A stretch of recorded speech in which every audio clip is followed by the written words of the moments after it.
I've spent the last year and a half of my life writing the stories of the greatest football players we have ever witnessed, and trust me when I say, it's hard to put into words how mind-bending their achievements were. At times 15 minutes isn't enough, sometimes not even close. With Lionel Messi, that's exactly what happened. It's impossible to capture the magnitude of his career in any sort of media. You had to be there. You had to rise up from your couch every time he did the impossible. You had to scream out his name at every perfectly timed shot from outside the box. You had to be there when it started, right? To this very moment where you stare at the highlights of his career and beg the football gods for it not to end. For one more body feint, maybe 3 or 4 in a shape over the goalkeeper at the end. One last celebration, one more time where you can look at your friends' faces who are just as euphoric as you and say, for one final time, wow, he's from another world. As we approach that final moment, it's time I try my best at telling you how one becomes a footballing god, how one becomes Lionel Messi. The day was the 24th of June 1987 in Rosario, one of the biggest cities in Argentina, and a baby was born. His roots expanded far across the Atlantic Ocean from both sides of his family and Italian ancestors who arrived in Argentina following World War II. Italy was left in a state of chaos. Life was getting harder every day, and in Argentina, foreigners were not only welcomed, they were in great demand thanks to a shortage of labor. So they sailed off, hoping to forget the horrors of war and move on. But the Italians, though they made up a great part of this exodus, weren't the only ones. Messi's great-grandmother, from his father's side, came from another place in Europe, Catalonia. As she left it all behind, she could have never known that one day her grandson would be the region's biggest symbol, the new ruler of Barcelona. Growing up in a country like Argentina back in the late 80s, you'd pretty much be peer-pressured into loving football.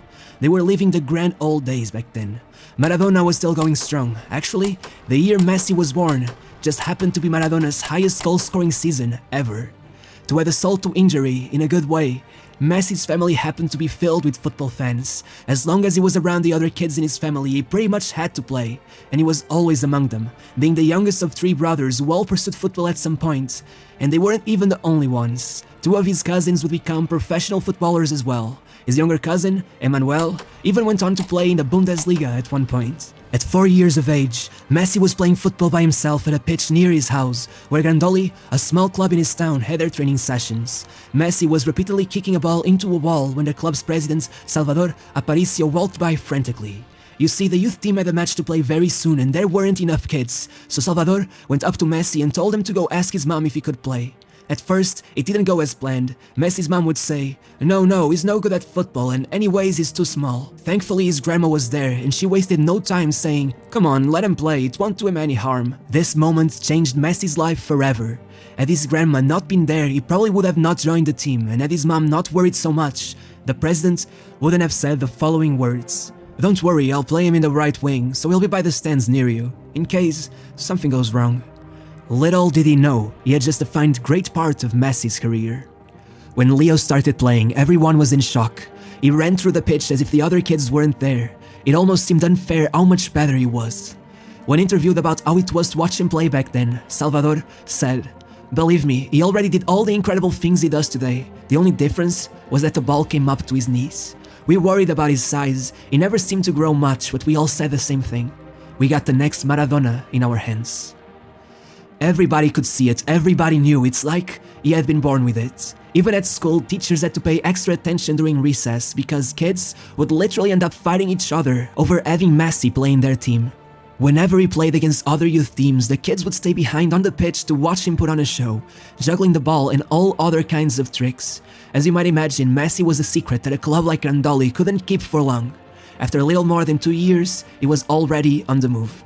The biggest club in Rosario was Newell's Old Boys. Their academy had provided the Argentinian national team with more players than any other, and naturally, Messi was a big fan. After all, his first ever birthday gift had been their jersey. As Leo played his last season at Grandoli, Maradona had begun playing for Newell's, and of course, Messi's family made sure to take the kids to watch him, and so by the next year, Messi had joined the club as well.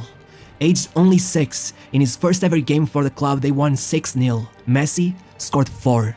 I guess he was setting the tone because this youth team would become known as La Máquina del 87. It seemed that having a young Lionel Messi wasn't enough for Newell's. This youth team contained a bunch of other youth talents. From very early on, people realized they were incredible. Any squad who faced them was utterly demolished, with no chance whatsoever. They would play 7-a-side until the age of 11, by which they had been invincible for 3 whole years, never once coming close to losing. Throughout all of this, Messi's main influence when it came to football weren't his brothers or his cousins or even his father. The one to show him the ropes was actually his grandma. Her name was Celia, and she seems like an amazing person. She was the one who encouraged him to play the most from the beginning. She brought him to his first training session, got his parents to buy him the first pair of boots, and once she even convinced the coach to call Messi up for a game. Messi loved her, I guess he still does. He once told the press that when he was a kid, he used to fight his cousins over who would get to sleep over at her house. Celia was ahead of everyone else. She had this ritual. Whenever she took Messi to practice, instead of wishing him luck or literally anything else, she would say, "Remember, one day you're gonna be the greatest football player in the world." The year between the ages of 10 and 11 was perhaps the toughest in Messi's childhood. First of all, Celia passed away, and it took a toll on him. He has said that to this day he still thinks about her all the time when playing football. He said there isn't one particular thing about her that could portray what she meant to him. He would have to know everything about her. It wasn't just the fact that she loved him that made her so important, it was how she showed her love for him. I guess in an attempt to show his love for her in a way she would appreciate, nowadays every time Messi scores, he points to the sky as a way of honoring her life. This could have been enough to throw off any child. There were a lot of feelings to process, a lot of emotions to get through, but then Messi was hit with another heavy blow. Leo had been followed by an endocrinologist under the club's advice for about a year now, and the news weren't great. Leo was diagnosed with a hormone deficit that was responsible for his stunted growth, and after a long year of testing, Messi was prescribed injections that he would have to take daily in order to make up for it. One of the players who were part of his youth team recalled that when Messi slept over at his house, he would always bring a box and ask to keep it in the freezer. Then, in the middle of the night, he would go there and administrate the dosage himself. Though at first that other kid found it weird, he said that for Messi it was like brushing his teeth. Just another task, and so soon, everyone got used to it as well. But it wasn't the possibility of this becoming a traumatic experience for young Leo that worried his parents the most. It was the treatment's cost of about $1,000 per month that soon their insurance would not be able to cover for. At first, Newell's agreed to cover the costs, but eventually, an economic crisis hit Argentina and they couldn't get the money. The family was scared. The consequences the lack of treatment could have on Messi's future were shocking, so they went looking around for a solution. It was at this point that Messi tried out for River Plate, which was a joy for the young boy who idolized Pablo Aimar. Leo tried out for only 20 minutes before they asked him to join, but first, he needed to get a permit from Newell's, and that's when things got sour, as they refused to give it to him, probably scared of the possibility of losing a prospect with this kind of talent. This upset led Messi to stay for a couple more years with Newell's, who were trying their best but failing to gather up enough money for the treatment. Still, as long as Messi kept on playing, the machine of 87 kept on turning. Winning every tournament, defeating every opponent, they became so famous, they even went all the way across South America to play matches in foreign countries. They were so wildly superior that one of the recurring gags frequently told about them is that the goalkeeper got so bored of having no involvement in the game that he would literally sit down on a penalty spot watching the game as if he was in the stands. I could swear that only happens in cartoons. Regardless, Messi was of course the center of attention. Once the coach was asked if it was true that Messi had scored 500 goals over his time there, and he smirked and replied, 500 at the very least. And you know what's funny about that?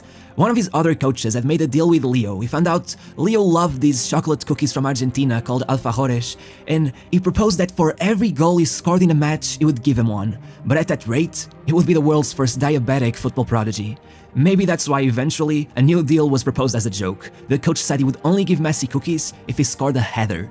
In the very next game, Messi pretty much dribbled through the entire squad, including the goalkeeper, got to the goal line, flicked the ball up, and headed it into the goal. Looked back, smiled at the coach, and showed him 2 fingers. There was really no way of stopping him. As Messi headed towards his 13th birthday, a man landed in Brazil coming from Barcelona. But he was no ordinary man. His name was Carlos Reixac, and from 1965 to 1981, he played 328 matches for FC Barcelona, winning the Cup Winners' Cup, being La Liga's top scorer at one point, and even partnering up in attack and as the second coach of the mythical Johan Cruyff. Carlos was now well into his retirement and working as a scout. As he made his rounds in Brazil, he got a call from an Argentinian agent telling him he had to come and watch this kid with immense talent. The agent seemed so excited that he began considering it, so he asked how old he was, assuming that given all the stories he heard of the kid, it would have to be at least 18 years old. I'm guessing he didn't expect the star boy to be only 13. His age jumped out to him. How can such a young boy be already getting grown men so excited about his abilities? So Carlos told the agent to schedule a trip to Barcelona so they could run the boy through some trials. Back in Rosario, Messi's family heard about the news, and as you might imagine, they were euphoric, especially because a big club like Barcelona could for sure help Messi with his medical bills. But there was one problem. Newell's had already stopped one transfer, and there was some bad blood between the family and the club, since they claimed Newell's barely sent them any of the money they promised to provide in order to help with the costs of Messi's treatment. So they went old school and just told the club Messi was sick with pneumonia and wouldn't be able to go to training for about 3 weeks, while in reality, he would be in Barcelona trying out for the club. When Messi started, Carlos was abroad going about his scout duties, and though everyone was shocked at his skill, many doubted him because of his height, and were unsure if they should sign him. When Carlos got back, he found it all so strange that he went to watch the match all by himself. He walked around the pitch once, and it took him 15 minutes to go all the way around, because he constantly stopped in awe of what Messi would do on the pitch. By the time he got around to the bench, he sat and told the rest of the staff, "Sign him, don't think about it twice. If someone asks you, you can say it was my decision."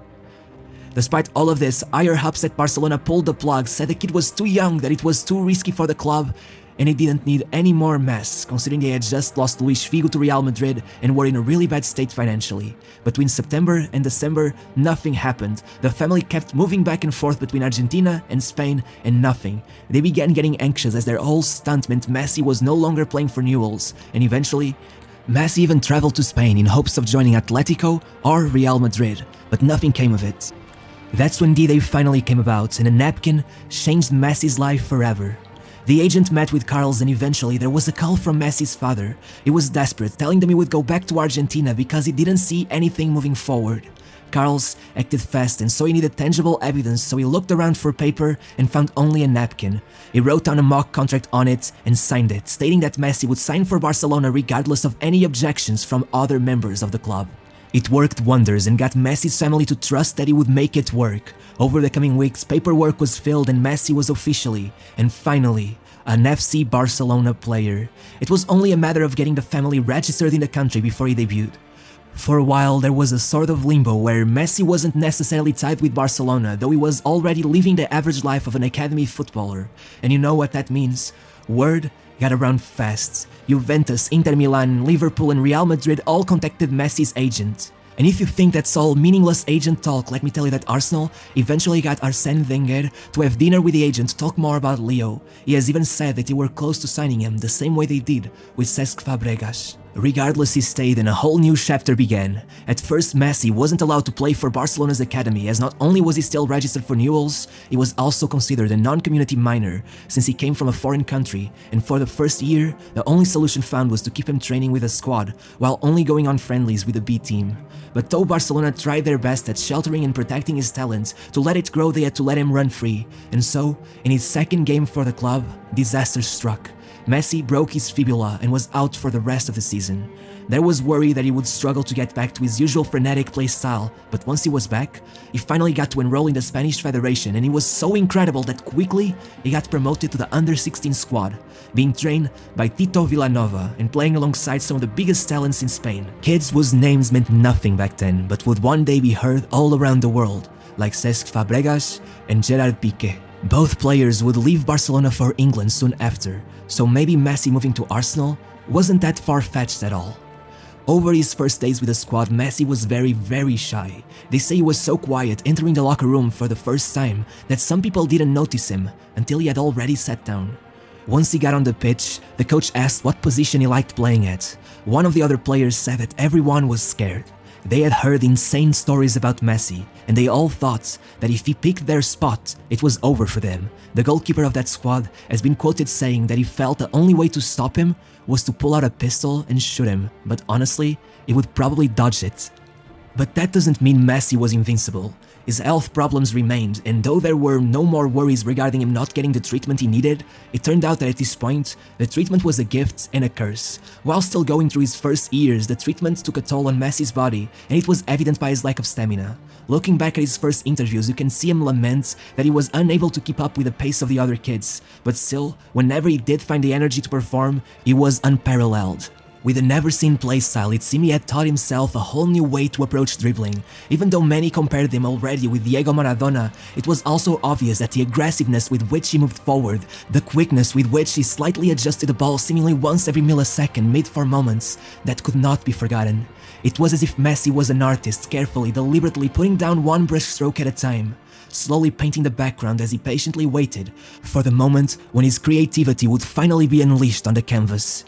As the years passed, Messi made it through the ranks at breakneck speed and slowly but surely started bonding with the other kids. After all, after some time, Messi's family went back to Argentina and Messi started living in La Masia, where though others managed to see their families at times every weekend, Messi would only be with his once or twice every year. Regardless, Messi persevered, and by his fourth year in Barcelona, as he turned 16 years old, he broke a record, playing for 5 different squad levels in a single year. Before him, no one had managed more than 3. That year, he started for the Under-19 B squad, moved on to the Under-19 main team. Then, oddly enough, he got called up for the first team and only then to the C and B squads, proving he was incredible at any level, no matter what. The debut for the first team happened because Barcelona were invited to play a friendly against FC Porto in what would be the opening ceremony of the Dragão Stadium, but there weren't enough players available, so they were forced to bring in academy players like Messi to fill up the squad. Here's a story for the fans of the channel. As some of you know, I'm from Porto, and what you don't know is that on that day in 2003, my parents went to watch the match, hoping to catch a glimpse of Barcelona greats like Ronaldinho, Xavi, Overmars, Kluivert, etc.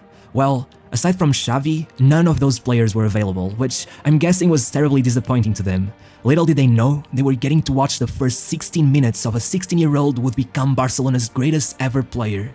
Now, the thing that really matters to me is that they didn't bring me along. I've asked them where they left me and they don't even remember.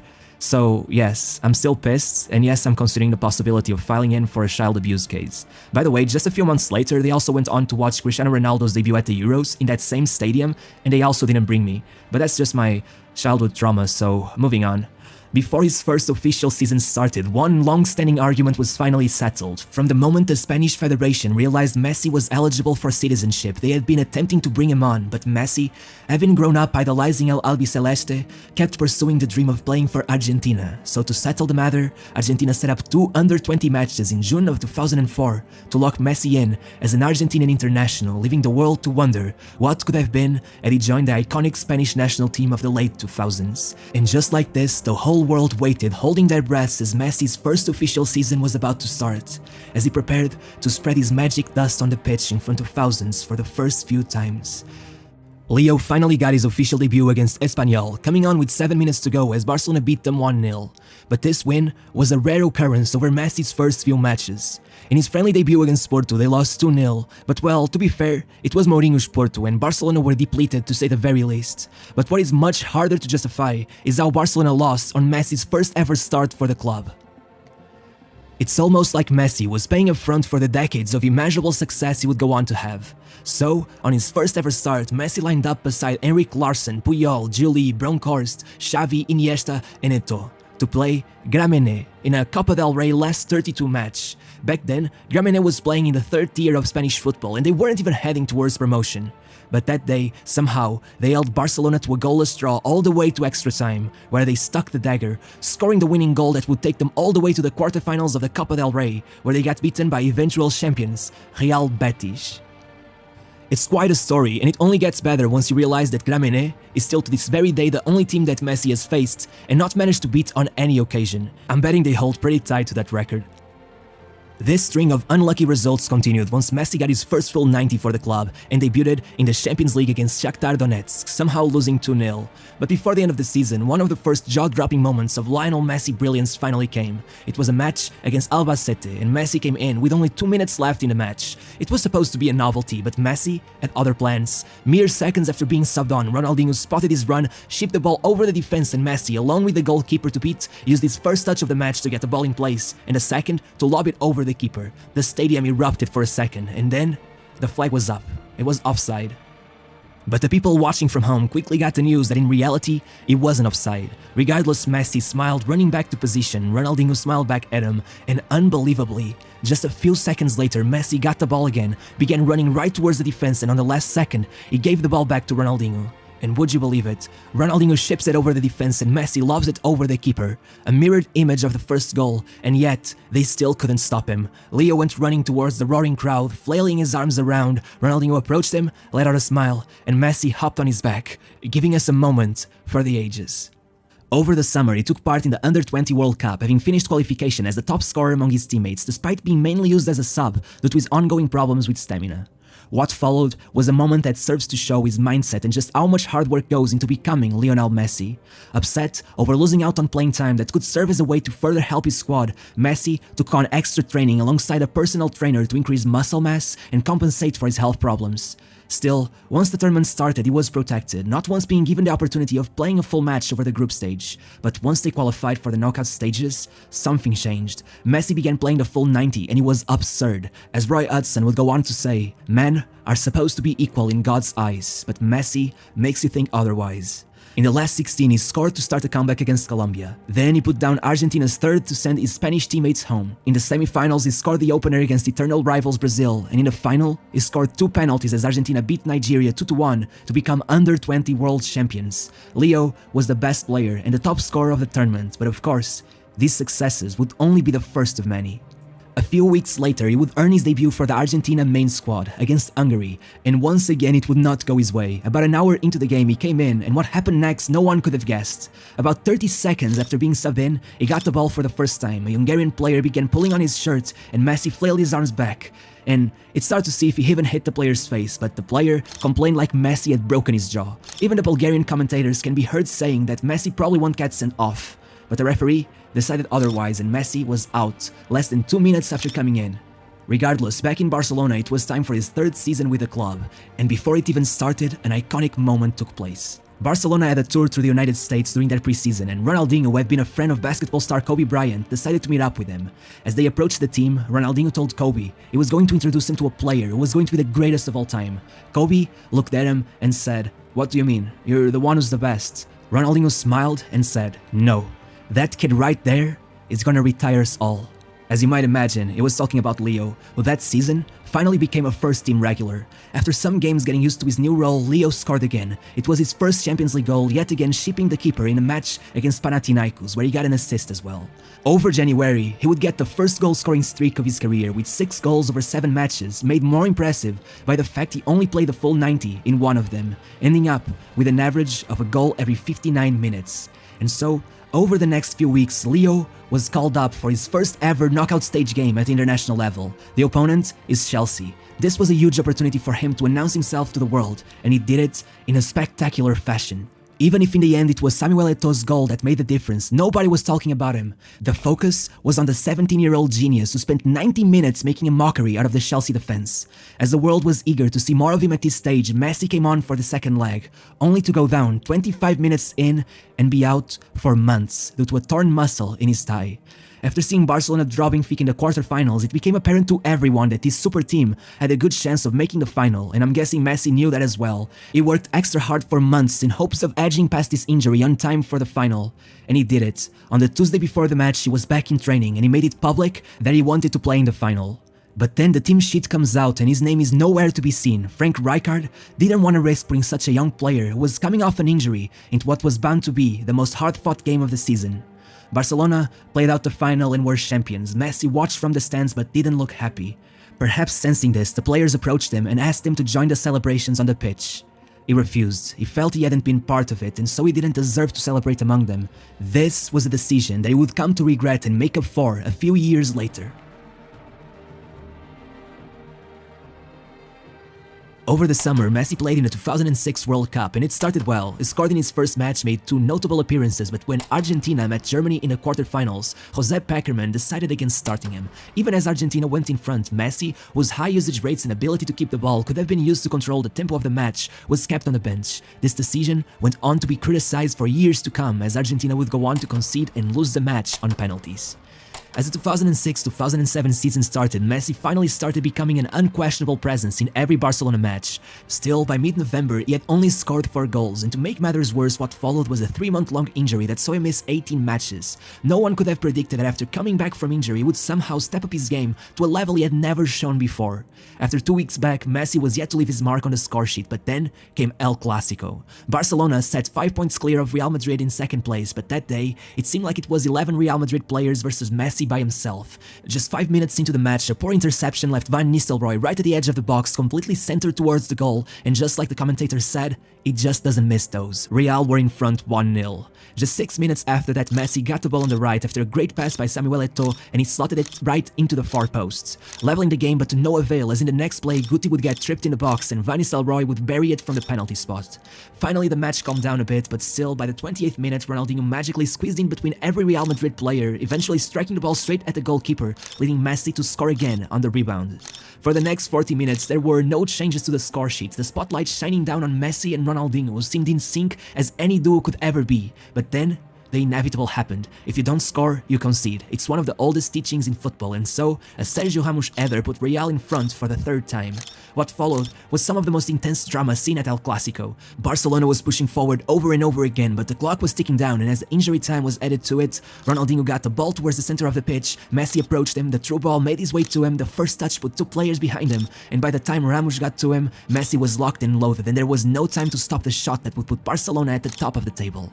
In the 50 years before that day, only 2 Barcelona players had scored a hat-trick in El Clásico, Gary Lineker and Rosario, and wanna know one thing about them?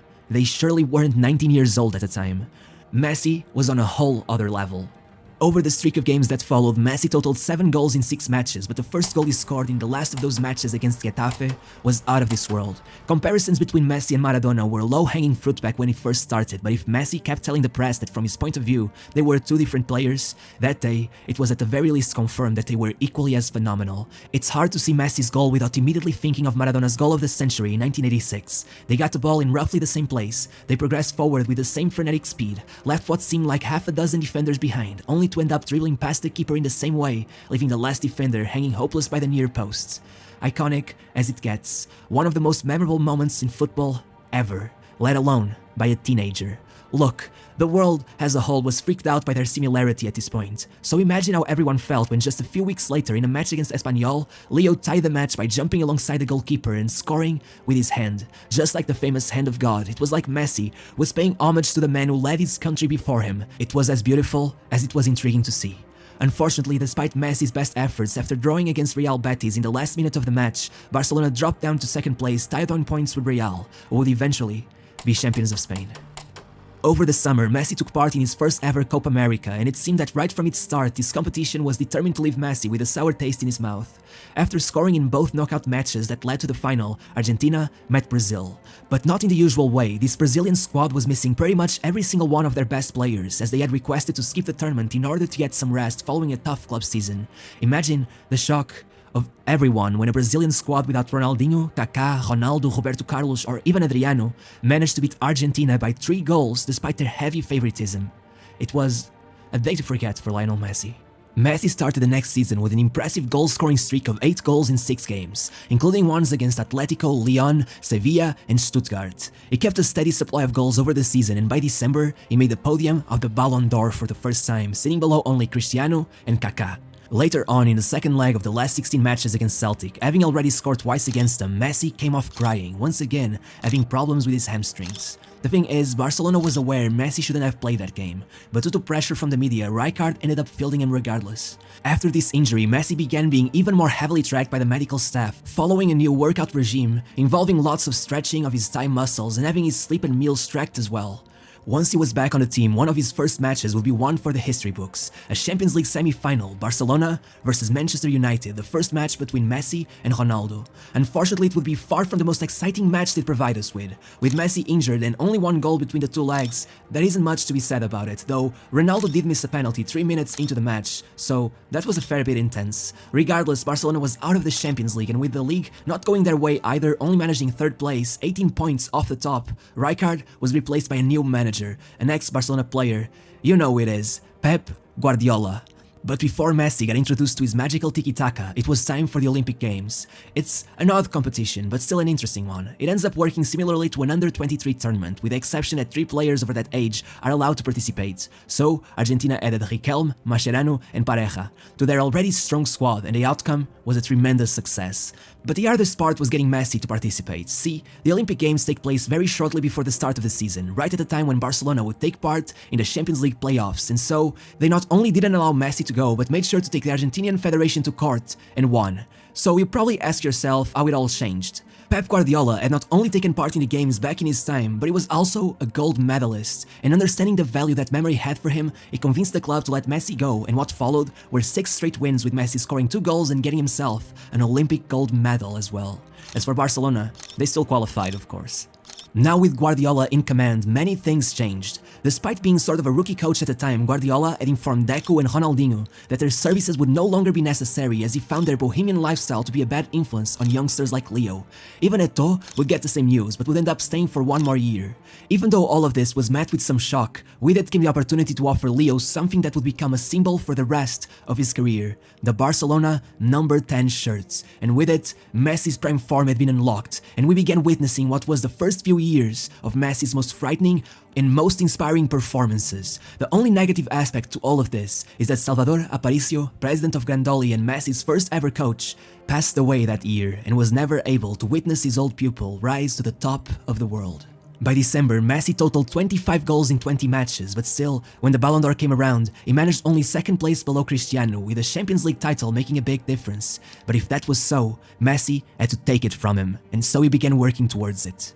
In his first half of the season, he had already managed 8 goals and assists across 4 group stage matches, so it was just a matter of keeping them coming. Over the last 16, Barcelona would thrash Lyon 6-3 on aggregate, with Henry and Eto'o taking center stage with 6 goals and assists between the two, while Messi would settle for a single goal. But in his next performance, Barcelona really needed him, and that time, there was no such thing as settling. Barcelona met Bayern Munich for the quarterfinals, and 9 minutes into the match, in a very similar play to that of the first goal in his El Clasico hat-trick, Messi got the ball off of Samuel Eto'o and put it in the back of the net with just 2 touches. Only 4 minutes later, Messi would return the favor, completely mirroring the first goal as he assisted Eto'o. Before the end of the first half, it was Henry's turn to get into the action, gifting Messi his 2nd goal and then scoring a 4th one to end the match. The toughest match of the campaign came against Chelsea in the semi-finals. It was a long, drawn-out match involving lots of controversial referee decisions that are still talked about to this day, but that isn't the focus of this documentary, so we'll leave them aside for now. What matters here is that at a certain point it seemed Chelsea had figured out Barcelona. After a goalless draw at the Camp Nou, they led 1-0 for nearly 90 minutes at the bridge, but in injury time, Messi found himself with the opportunity to get Iniesta in shooting range from the edge of the box, and so he let go of the ball, and what followed was a euphoric goal with Iniesta taking off his shirt and Guardiola running down the pitch. The memories kept stacking up for our young genius. After putting down a goal and an assist in the Copa del Rey final to secure the domestic double, Messi had only the Champions League final to beat in order to complete a seemingly perfect season. But if earlier I said he needed to take the UCL trophy from Ronaldo, fate would have it that it would be exactly him we would have to face in the final. If their first meeting was dull, this was one to remember. What ensued from the start was a clear battle between the two, with both testing the keepers from far out on multiple occasions. Regardless, the goal came early on from Samuel Eto'o, and the rivalry that was in a way yet to start would be settled as Leo took a page from Ronaldo's book and scored a rare header to seal the game for Barcelona. Messi was now a European champion, a treble winner who over the last season had played 51 games and totaled 55 goal contributions, being just 3 goals off of matching his tally across all of his first 4 seasons. This was the year of his breakthrough into all-timer status. To finally take home the Ballon d'Or, all he needed was a solid start to the season, and though he slowed down a bit, playing 22 more matches and being involved in 20 goals, he picked the perfect times to pull off perfect performances, winning the Spanish Super Cup while scoring 2 goals, the European Super Cup while assisting the only goal, and even the Club World Cup, scoring in both matches. When the ceremony came around, there was no discussion. With more than double the points of second place Cristiano Ronaldo, Lionel Messi was officially head and shoulders above everyone else, the best player in the world. But there was a catch behind all of this. Back at the beginning of the season, Real Madrid, perhaps intimidated by Barcelona's incredible football and Messi's seemingly infinite potential, had gone and run it back, pulling off what seemed like the second coming of Los Galácticos, signing both previous Ballon d'Or winners, Ricardo Kaká and of course Ronaldo. And if Kaká would have a hard time in Spain, with Ronaldo sharing a league with Messi, the greatest rivalry in the history of the sport was now about to take place, and with Messi taking the Ballon d'Or, he had just taken the first swing, and it was one hell of a hit. After winning the biggest award in the sport, some players feel they have done it all and begin slowing down, but Messi went the complete opposite way. It just kept getting better. Just 1 month after the award, he dropped his first hat-trick of the season, and while some were saying, oh, it's just Tenerife, Messi went on a streak, scoring for 5 matches in a row, including hat-tricks against Zaragoza and Valencia, totaling 11 goals in those 5 matches. The doubters were still there though. They always are, and if this time around they were saying he only does it in La Liga, Messi pulled off one of the most incredible performances of his career.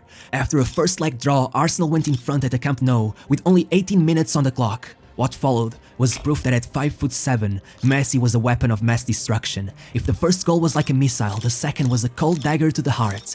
By the time the third came around, it was like Messi was just showing off, shipping the keeper in the most effortless of ways. By halftime, this was already one of the best performances ever seen. But right before the final whistle, Messi made sure to score his 4th goal of the match. This one was just embarrassing. Messi wasn't just toying around with their defenders, he was dancing on their grave. The next Champions League tie saw Messi meet another of his future nemesis. Messi was about to meet Inter Milan, and the man in charge was José Mourinho. Barcelona were favorites, but an incredible first-leg performance by Messi's international teammate Diego Milito saw them lose 3-1. The entire world had to hold their breaths for a week as they awaited the second leg. Everyone was having premonitions of the beating Inter was bound to be on the receiving end of. After all, back in 2010, most thought Barcelona was pretty much unbeatable, and with Inter reduced to 10 men right from the beginning of the match, there weren't many betting on them making it through. That match is now remembered as Mourinho's Airbus, as many said that parking the bus was an understatement. He parked a whole airplane. If Barcelona played exciting attacking football that day, Mourinho gathered his troops and played 90 minutes of the most pragmatic and defensively sound football ever seen. Barcelona would only manage 1 goal and would be out of the competition. Messi seemed to be pissed off at his elimination, and so, for the rest of the season, he scored in every single match. Essential as Barcelona barely edged it past Real Madrid as they won the league, but also essential in another way. With these goals, Messi totaled 47 for the season, tying Ronaldo Phenomenal for the most goals scored in a season by a Barcelona player. We were at the edge of what was bound to be Messi's prime, and no one could wait to see how it went. Over the summer, Messi took part in the 2010 World Cup, being coached by none other than Maradona. Though many hoped this pairing would bring Argentina a lot of success, the tournament was a major disappointment, with Messi failing to score a single goal and only getting 1 assist before Argentina was embarrassed in a 4-0 defeat to Germany. Regardless, Messi made sure to be incredible right from the start of the next season. Shockingly, Barcelona had lost the first leg of the Spanish Super Cup 3-1 against Sevilla, and so in the second leg, Messi did what only he could, scoring a hat-trick to ensure Barcelona wouldn't start their season with a loss.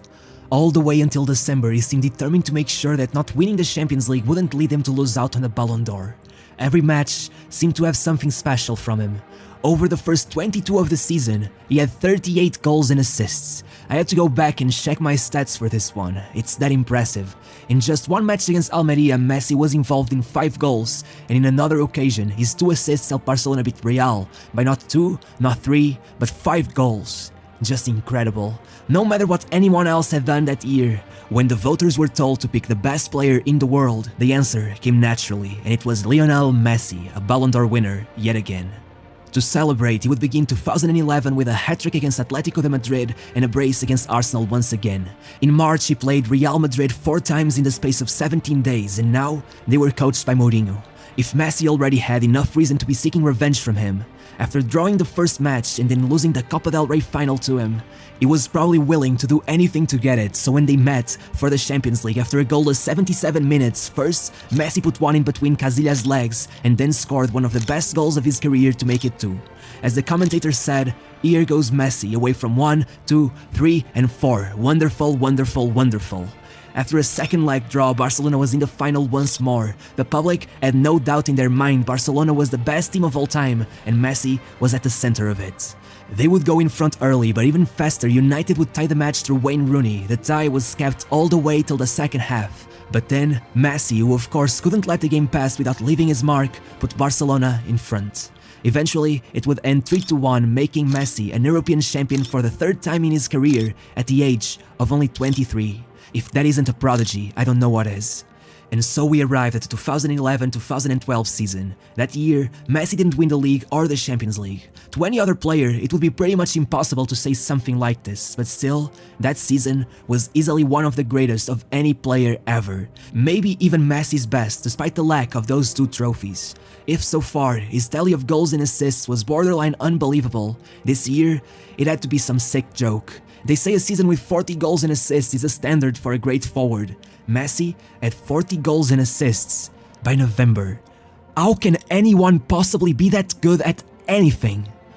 Over the first half of the season, Messi got 3 goals and 2 assists in the Spanish Super Cup against Real Madrid, 1 goal and 1 assist in the European Super Cup, scored 2 in the final of the Club World Cup, winning every single one of those tournaments, and once again winning the Ballon d'Or, tying Platini, Van Basten and Johan Cruyff as the player with the most Ballon d'Ors ever won. Keep in mind, Messi was only 24 years old. Over the turn of the year, he slowed down a bit for around a month, but from there on out, it was somehow even better than during the start of the season. In February, he scored 4 against Valencia. In March, he scored 5 against Bayer Leverkusen in the Champions League, which made him the first player to score 5 goals in a knockout stage match. That same month, he got another hat-trick in the league, making him Barcelona's all-time top scorer at the age of only 24. But unfortunately, in April, he failed to get a goal in either leg against Chelsea, and against all odds, they were out of the Champions League, despite breaking several records along the way.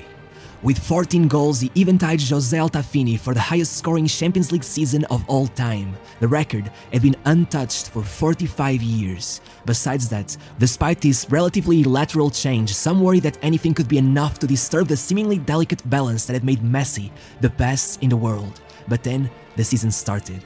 At first, his streak of bad luck trophy-wise would continue, losing the Spanish Super Cup to Real Madrid, despite scoring 1 goal in each leg. But then, they immediately proved there was zero reason to worry as long as Messi lived. By December, he had finished the year with 91 goals, breaking yet another of Gerd Muller's records, this time around for the most goals ever scored in a single calendar year. This was the type of record that defines a career. It should not be possible for someone to do this in modern football, but that year, Messi went above and beyond when it comes to goal scoring. Even when compared to himself, he never achieved such numbers. In the second best year of his career, he scored only 60, and yes, I'm using the word only very loosely here. Of course, what I'm about to say is hard to predict, but this might become the longest standing major record in the sport. I guess we will see. Regardless of what he won or what he didn't, after a feat like this, it was difficult for it to go any other way. As the year came to an end, Messi was yet again the Ballon d'Or winner. But the month of December wasn't one that Messi would remember fondly. That same month, his coach Tito Villanova, with whom Messi had a very close relationship with, relapsed, having been diagnosed with cancer about a year before. He immediately went into surgery and spent the next 6 weeks in therapy with his assistant coach taking over. Villanova was only able to come back to the bench in March. By this time, Barcelona had gone through 10 league matches without him and drawn 2 and lost another 2, in a way tainting the impressive record they kept under him. During his absence, they also got knocked out of the Copa del Rey and nearly suffered the same fate in the Champions League, losing 2-0 to AC Milan before a second leg 4-0 comeback inspired by Messi, who scored 2 of those 4. Back with Villanova, Barcelona faced PSG, but Messi would come out injured after having already scored the opener. Playing through injury in the second leg, Messi nearly watched Barcelona be knocked out, but yet another draw saw them go through on away goals. It was a struggle over these months, but still, it wasn't over yet. With Messi still struggling with his injury, Barcelona lost 4-0 to Bayern in the first leg, and then 3-0 to total a 7-0 defeat on aggregate as Messi missed the game through injury yet again. As what might be the only positive takeaway from this moment, Messi kept scoring in the league despite the injury, totaling an impressive record of 21 consecutive games with at least one goal, breaking the all-time consecutive goal-scoring record of any league in the world. Over this streak, he managed 33 goals, lasting for most of the league season, where he only failed to score or assist twice. Besides this, Barcelona also drew only one match after Tito's comeback and finished the season with a league record of 100 points. Imagine what could have been had Tito Villanova never relapsed.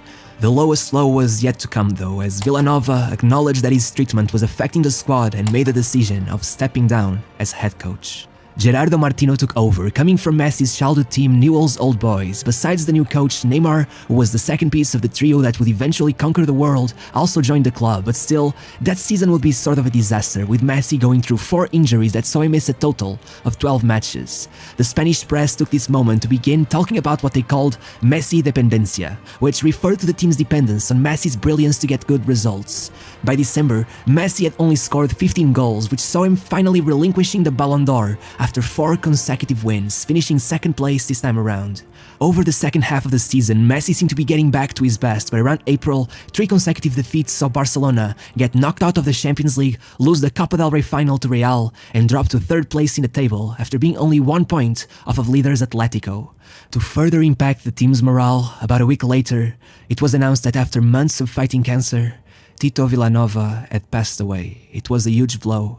Still, a sequence of favorable results saw Barcelona with the opportunity to take the league on the last day of the season as they faced leaders Atletico de Madrid. Even though Messi assisted the opener, unfortunately the game ended in a draw, becoming the climax of a wave of discontent shown by the fans towards Messi, who would boo him after the match ended as they believed his lower output than usual was a strategy to save himself for the upcoming World Cup. This whole mess nearly led Messi to leave Barcelona for Mourinho's Chelsea, and it would probably have happened had it not been for Villanova, who 6 days before his death heard about the possibility of Messi's departure and met with him, talking for hours with Messi and asking him not to leave the club he loved so dearly. In a way, it was almost like his dying wish for Leo to stay. In the World Cup, Messi finally got to play with Argentina again. After a disappointing quarterfinal exit in 2011, this squad had lots of superstar forwards from Di Maria to Higuain, Agüero, Lavezzi, and of course Messi, but it didn't have the most reputable names in defense, which was worrying, and so, in the group stage, despite conceding 1 goal per game on average, Messi managed 4 goals all by himself, sending his nation onto the knockouts regardless. Once there, they experienced a strangely tough match against Switzerland, only winning in extra time as Messi assisted Di Maria. From there on out, they kept struggling but making it through, first beating Belgium with an early goal from Higuain, and then beating the Netherlands on penalties as they made it to the final. There, they faced Germany, who had already beaten Brazil 7-1 and Portugal 4-0. They were a scary sight, but with Messi among your squad, there's always hope.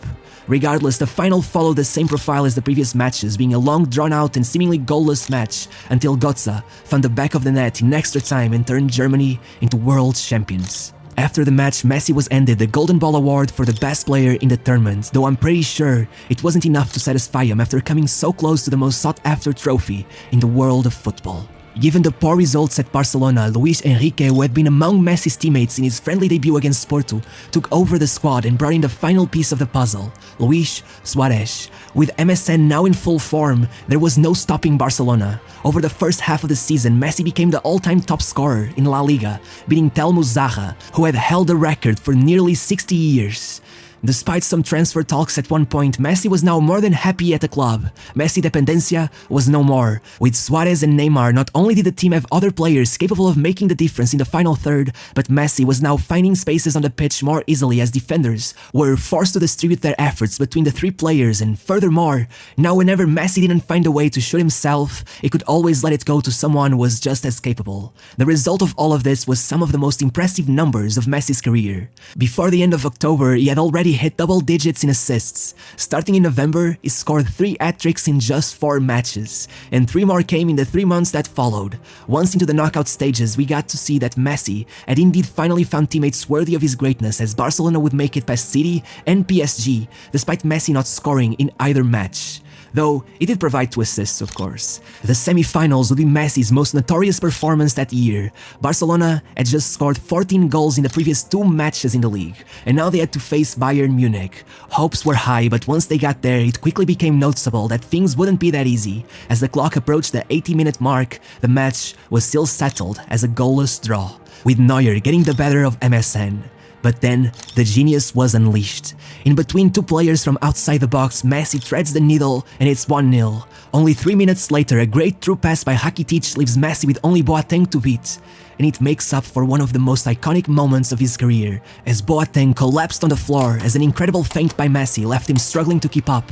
And then, a chip over Neuer sealed the deal. It was just incredible. To put a cherry on top in the last play of the match as Bayern tried their hardest to get one back, Messi got the ball and spotted Neymar with an opportunity to take advantage of their high block, and along with Neuer, he put it in between his legs. 3-0 and done.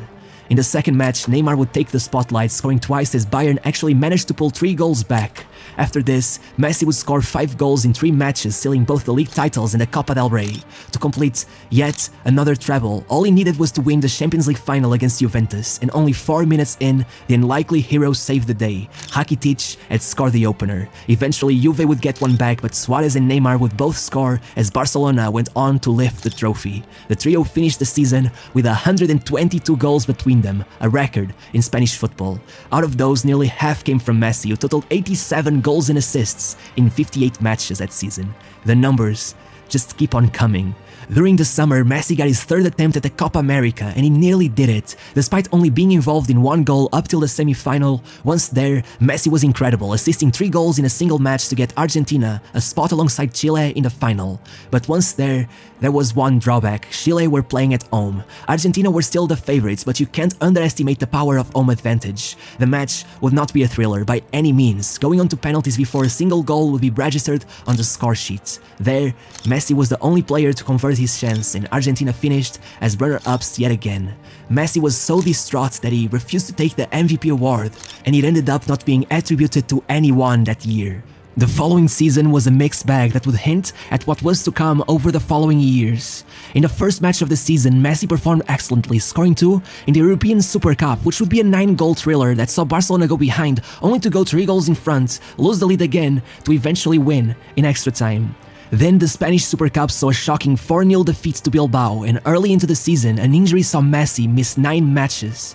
By the turn of the year, Messi had only 12 goals, but having won the Club World Cup that same month, which was his 5th trophy of the year, with an appearance in a Copa America final, there was no doubt in the Ballon d'Or voting. Messi was once again the best player in the world, getting his 5th award. Over the first few months of the second half of the season, Messi began playing a lot better, getting 3 hat-tricks and even assisting Suarez from a penalty kick, a strange moment that was later revealed to have an endearing backstory. The idea came as a tribute to Johan Cruyff, who used to perform that same penalty routine back in his day and was now battling lung cancer. When asked about it, Cruyff said he was very emotional to see it being done again. Then came a period of poor form by Messi that saw Barcelona win only 1 of 6 matches, reminding everyone that the famous Messi dependencia wasn't something the club had fully recovered from, especially as it led to their elimination from the Champions League. Messi finished the year with a massively important 12 goals and assists in 7 matches, winning the Copa del Rey and making sure Barcelona didn't slip to 2nd place in the league, as they finished only a mere point in front of Real Madrid. From here on out, Barcelona began struggling more than they ever had over Messi's career, and for a few years, Messi was left with 2 tasks: to win a tournament with Argentina and to keep his beloved club afloat. Right from the summer that followed, Messi got another opportunity to get to the top with Argentina as the Copa America was played out once more to celebrate its 100-year anniversary. Things started going wrong when Messi suffered a back injury and missed the opening match against Chile. Following this, he was benched against Panama, and as the public began worrying for his fitness, Messi came in with 29 minutes left on the clock, and somehow, he scored a hat-trick. It was time to get to business. After another match on the bench, Messi played the quarterfinals against Venezuela, and not only did he score, but he also got 2 assists. The next match they met the USA, and once again 1 goal and 2 assists for Messi, who by now was averaging a goal contribution every 28 minutes in the competition. I can't stress this enough. 1 every 90 is great. 1 every 50 is insane. 1 every 28 minutes. Well, that's Lionel Messi, ladies and gentlemen. With performances like this time had to be it. This was the tournament where Messi brought glory to Argentina. What followed was much different though. It was perhaps the biggest heartbreak of his career. Once again, no goals would be seen in a final, and a penalty shootout would ensue. Messi would miss, and eventually, as Biglia missed as well, Argentina were runner-ups for the 4th time in Leo's career. It was a catastrophe. After the match, Messi would be in tears, absolutely heartbroken like we had never seen him. The words that followed shook the entire nation. At a mere 28 years of age, Messi announced his retirement from the national team. Argentina could not let this happen, so everyone got to work. At the airport, the fans chanted, "Don't go, Leo." The president personally contacted him and gave a public speech saying Leo was the best thing the Argentinians had. The mayor of Buenos Aires unveiled a statue in his honor. The people were gathering by the thousands to protest his decision. It was apparent to everyone that the people of Argentina would move mountains to get him back. And so, only about 2 weeks after it was confirmed, a full U-turn happened and Messi was in the team sheet for the upcoming World Cup qualifiers. It just had to be done. Messi could not go on without the Albiceleste. Given the start of the season, it's hard to believe that 2016-2017 would be one of the most disappointing seasons in Messi's career, but it was. 16 matches in, La Pulga had 26 goals and assists, among them a hat-trick against Man City. Messi has scored in every group stage match he had played in, totaling an astounding, unbelievable 10 goals in 5 matches. But then, it all crumbled, and it crumbled fast. As first it seemed they would be out in the round of 16, but in one of the most unbelievable comebacks ever seen, Barcelona made it back from a 4-0 defeat to PSG. But then, unfortunately, Juventus gave them no chance, winning 3-0 on aggregate, as Messi finished the knockout stage with only 1 goal to his name. It truly happens to the best of us. La Liga was out of their reach as well that season, and the only bit of hope would come as Messi scored and assisted in the final of the Copa del Rey for what was their only trophy besides the Super Cup that year. But that wasn't even the worst part of it all. This season saw Neymar leave and the return of Messi dependencia under new coach Ernesto Valverde. And boy oh boy, it was coming like never before. Right from the bat, the season started with 2 defeats to Real Madrid, then followed by a hat-trick against Espanyol, 2 against Juventus, and 4 against Eibar. Messi was clearly blowing off some steam. By November, he signed a ill-fated contract that would lead to his tumultuous exit from the club. In it was a clause that would enter the history books. 700 million was the price for anyone who might have wanted to take Messi away from Barcelona. The season was played out smoothly. Messi kept maintaining his own standard of greatness. As he met Chelsea in the Champions League last 16 round, he would be involved in every single one of the 4 goals Barcelona scored. And if that wasn't enough to demonstrate the dependence the team had in him, the following round against Roma, Messi would have a lower quality performance, and without him, the team wasn't even able to hold on to a 3-goal lead, being knocked out after Roma performed the comeback. Once again, the season would end with a great performance by Messi, giving the club the Copa del Rey, but at least this time around the league was theirs once more. The World Cup in the summer wasn't about to lift up anyone's mood either. The situation seemed ever so dire for Leo, who would watch Argentina struggle past their group and then get knocked out by France despite Leo's 2 assists. The next season was a carbon copy of the one before it. Messi regularly dropping great performances, Barcelona topping the league table. They play Lyon for the last 16 round of the UCL and Messi is involved in 4 goals, then 2 against Manchester United to keep them in the tournament, then 2 against Liverpool in the first leg of the semi-final. But as soon as he has an off day, Barcelona goes down and loses 4-0 to Liverpool, somehow conceding to a massive comeback yet again. To make it all much worse, this time around, Messi's goal in the Copa del Rey final wasn't even enough to get them the trophy, and over the summer, Argentina would go down to Brazil in the semi-finals of the Copa America. Despite playing among all this chaos, Messi rose above it all, finishing the year with a nearly divine 77 goal contributions in 54 matches. And despite Van Dijk having won the UEFA Player of the Year award, Messi's numbers were just too impressive, given his struggling squad, and so he was awarded with his 6th Ballon d'Or, double the number anyone had accumulated before his debut. The second half of the season would be a mess though, with the pandemic coming in between. Messi would only get 16 goals throughout it, going out of the Champions League in what was by far the toughest defeat of his career, 8-2 to Bayern Munich, finishing the season without a single trophy and getting only 31 goals, his worst tally since he was a teenager. Barcelona was going through an absolute meltdown, there was no way of hiding it anymore, and so Messi sent a fax to the club's board announcing his wish to leave the club. It was time. The king of Barcelona had ruled and served his people for longer than anyone would have expected. He had survived it all and was now willingly stepping off his throne.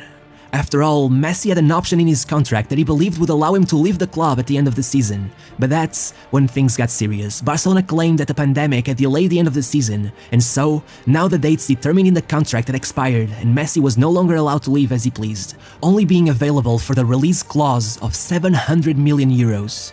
The press coverage was wild. It was the hottest scandal football had had in a while. Clubs were running in circles trying to make sure that if Messi was available for transfer, they would have money in hand. But once Messi was told the only way to solve the situation was to go to court with Barcelona, he said he could never do that to the club of his life. And so, against his wishes, he stayed for one more season. Since the success with Luis Enrique, Barcelona had employed Valverde and then Quique Setién, who was now gone and replaced with club legend Ronald Koeman. But his time in the club would be equally as grim. Messi was clearly unmotivated and just counting the days until he left. Still, an unmotivated Messi was easily the best player in the team, and even that season had its highlights. From Messi meeting Cristiano Ronaldo once again 3 years after he left La Liga, to 2 goals in the final of the Copa del Rey. Messi finished the season with only 38 goals and finished it without scoring a single hat-trick for the first time since his second professional season. On the 1st of July, it was made public that Messi's contract had officially run out and that he was now a free agent. In August, Barcelona had managed to once again reach a deal with Messi, but given their inability to sign any new players due to a wage gap imposed by the league, they were not able to seal it. 4 days later, in a tearful farewell, the king of Barcelona took the stands to, for one last time, wave his people goodbye. After 21 years, shy little Leo finally left Barcelona and left behind the shadow of a giant who led the club to their most memorable era. I wouldn't wish it upon my worst enemy to be the one who left to try and fill his shoes, because if his boots were small, the void he left in every fan's heart is immense. With 778 matches, scoring 672 goals, 5 Golden Boots, 6 Ballon d'Ors, winning 34 titles with FC Barcelona, Lionel Messi is simply unmatchable. But it doesn't end here for La Pulga. The day after his farewell, a move to PSG was announced, completely breaking the internet. Messi, in another kit, looked nearly sacrilegious, but at least it will be fun to watch, as it has always been. With the number 30 on his back, once again, who knows what could happen? After all, the last few months had been hopeful. Over the last few weeks of summer, Messi joined Argentina yet again for the Copa America, and it was probably his best tournament to date. Right from the start, 5 goals in 4 group stage matches gave Argentina a boost. Then, he started the knockouts in the same fashion, assisting 2 and scoring another against Ecuador. And then, assisting the only goal against Colombia as Argentina made it to the final on penalties. In the final, despite Brazil dominating the match with more than double the shots taken, it seems it simply was time that Messi fulfilled his dream, as the sole goal by Di Maria would make them champions. As the final whistle was heard, the players rushed towards Messi. It meant a lot to every single one of them, but to Messi, it meant a lot more. Seeing him finally win the trophy was something that arrived at the perfect time, a time of transition, a time when the world awaited to see what was next for Lionel Messi.